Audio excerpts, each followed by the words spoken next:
Bago akong alaga. Ang tawag dito ay Kulasisi. Kulasising ibon. Nag-tweet. Pero ang dami na namin ibon dito. Pero nagdagdag pa yun.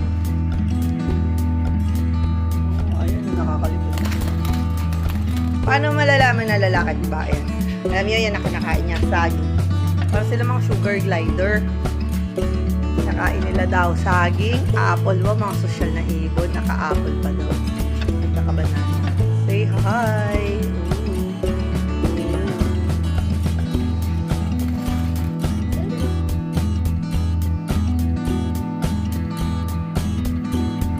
Hear that? There's also a bird.